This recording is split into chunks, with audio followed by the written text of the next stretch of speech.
Dans cette vidéo, je vais vous montrer comment mémoriser les dates rapidement, que ce soit des dates que vous devez mémoriser pour vos études ou tout simplement la date d'anniversaire d'un ami. Alors pour ce faire, vous avez besoin de deux choses. Premièrement, vous avez besoin d'un système qui vous permettra de mémoriser les chiffres et je vais vous montrer comment faire cela. Et deuxièmement, vous avez besoin d'un système qui va vous permettre de mémoriser les mois. Et on va commencer par ça.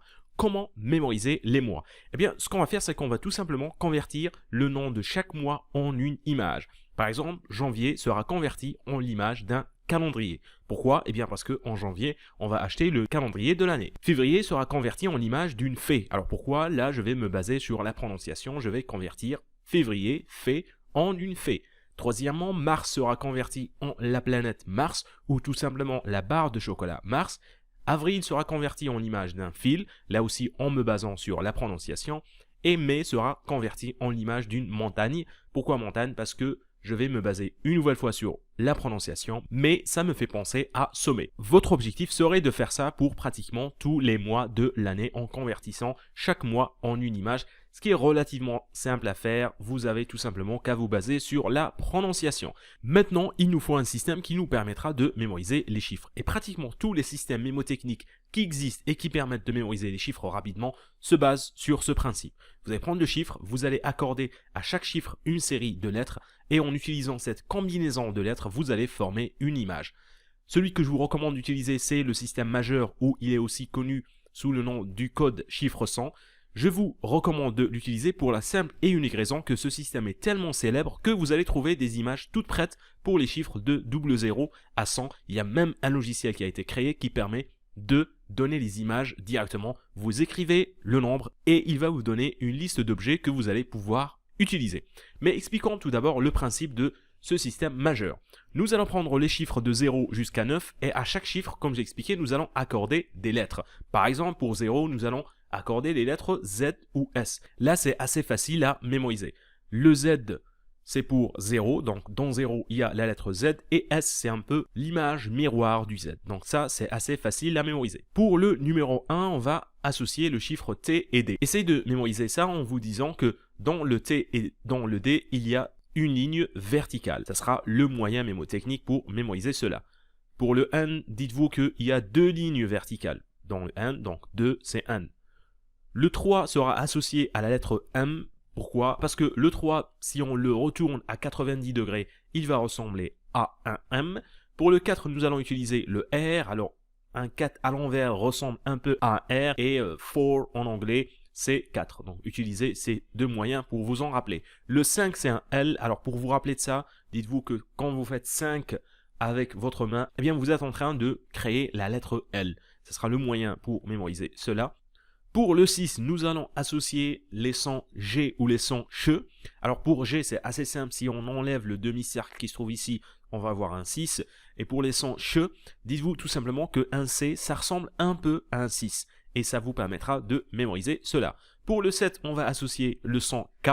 Alors là, utilisez tout simplement cette astuce mémotechnique K7. Donc 7, c'est K. Pour le 8, ça sera les sons F, V ou Feu. Alors, là, c'est assez simple. Le F, si on ajoute deux demi-cercles ici, on va se retrouver avec un 8. Et enfin, pour le 9, ça va être les lettres P ou B. Alors, P, c'est un peu un 9 à l'envers. Comme je l'ai expliqué, vous n'êtes pas obligé de maîtriser le système maintenant parce qu'il y a beaucoup de personnes qui ont déjà créé une série d'images pour vous. Maintenant, comment appliquer tout ça? Imaginons qu'on veut mémoriser cette date-là, le 30 mai 1953. Eh bien, on va commencer par convertir 30 en une série de lettres, donc ça va devenir soit MZ, soit MS, donc n'oubliez pas, nous avons dit le 0 c'est soit un Z, soit un S. On va se retrouver par exemple avec l'image de maïs, c'est l'image que nous allons utiliser pour représenter le chiffre 30. Quand vous allez vous dire maïs, vous allez entendre la lettre M et S, donc ça sera 3, 0, 30. Pour mai, nous allons le convertir en sommet, donc une montagne. On va utiliser l'image d'une montagne. Et enfin pour 1953, le 9 nous avons dit c'est un P ou un B. Le 5 nous avons dit c'est un L. Et le 3 nous avons dit c'est un M. Nous allons ici utiliser l'image d'un palmier.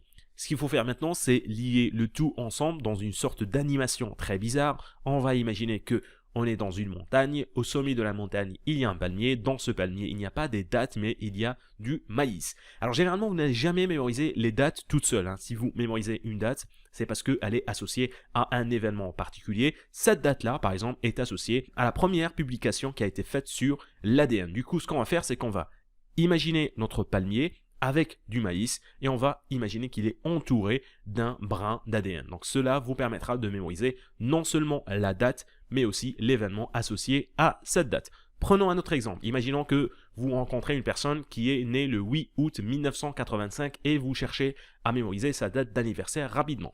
On va convertir le 8 en image, on va utiliser l'image d'un sofa parce que nous avons dit le 0 c'est soit un Z soit un S et le 8 c'est soit un V ou un F. On se retrouve donc avec l'image d'un sofa. Pour août, je vais là aussi me baser sur la prononciation et utiliser l'image d'une route, août, c'est très proche dans la prononciation. Et pour 1985, là c'est clair que votre ami n'est pas né en 1800. Donc on va sauter la partie 1900 et on va mémoriser que le 85. Nous avons dit le 8 c'est soit un F soit un V et le 5 c'est un L. On peut ainsi se retrouver avec l'image d'un vélo. On va là aussi créer une animation très bizarre. On est dans une route, dans le milieu de cette route il y a un sofa, il y a votre ami qui est dans ce sofa et il y a un vélo qui est à côté de lui. Quand vous allez voir votre ami, vous allez voir cette scène bizarre et vous allez vous rappeler de sa date de naissance. Route c'est août, le sofa c'est 8 et le vélo, c'est 85. Votre ami est donc né le 8 août 1985. C'est vrai que ça semble un peu compliqué. Il faut s'entraîner à utiliser cette technique au début. Mais dites-vous bien que une fois que vous l'aurez maîtrisé, eh bien, vous n'allez utiliser que cette méthode-là pour mémoriser les dates. Vous ne pourrez plus jamais revenir à l'ancienne méthode. À chaque fois que vous devez mémoriser une date, vous allez utiliser directement cette méthode-là. D'ailleurs, si vous voulez en apprendre davantage sur cette méthode et voir comment l'utiliser pour mémoriser une liste d'événements historiques, j'ai déjà créé une série de vidéos spéciales. Vous trouverez le lien en bas dans la description. Je vous montre en fait comment utiliser cette méthode et l'associer à la méthode du palais parce que les dates que vous allez créer doivent être placées dans un palais mental pour que vous puissiez les mémoriser à très long terme. Par exemple, si on veut mémoriser cette date-là, le 20 mai 1801, le 20, on va le convertir en deux lettres. Le 2, nous avons dit c'est un N, le 0, c'est soit un S, soit un Z. On peut ainsi nous retrouver avec l'image d'un nez. Pour mai, on va utiliser ce mai. Et pour 1801, on va utiliser une veste. Pourquoi? Parce que le 8, nous avons dit c'est un V. Le 0, c'est soit un S, soit un Z. Et enfin, le 1, c'est soit un T, soit un D.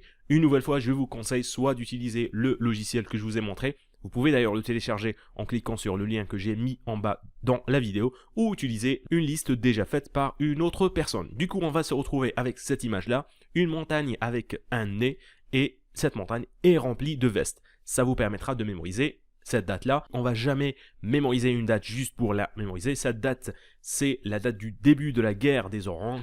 Ce que vous allez faire, c'est tout simplement imaginer qu'il y a des oranges qui sont en train de se battre dans cette montagne. C'est une image très bizarre, mais plus les images seront étranges, loufoques, hors de l'ordinaire, plus vous allez vous en rappeler. Maintenant, on peut tout simplement placer cette image au niveau de notre palais. On va placer notre montagne ici avec son nez et ses vestes, et on va placer la première information ici. Et vous allez continuer à faire ça dans votre palais mental. Vous pouvez ainsi stocker un nombre assez conséquent de dates dans un palais mental. Je vous montre, comme je l'ai expliqué, comment faire cela dans la série de vidéos que j'ai mis en bas dans la description. Ce que je vous conseille de faire, c'est de préparer un palais mental spécial dans lequel vous allez stocker toutes les dates que vous devez mémoriser. Si vous êtes étudiant, cette méthode va vous faire gagner énormément de temps. Voilà, avec ça on arrive à la fin de cette vidéo. Comme toujours, n'oubliez pas de me laisser vos avis et commentaires. Abonnez-vous à la chaîne si ce n'est pas encore fait. Partagez cette vidéo avec vos amis si vous pensez qu'elle peut leur être utile. Et on va se retrouver très prochainement pour de nouveaux conseils sur la mémoire et les techniques de mémorisation.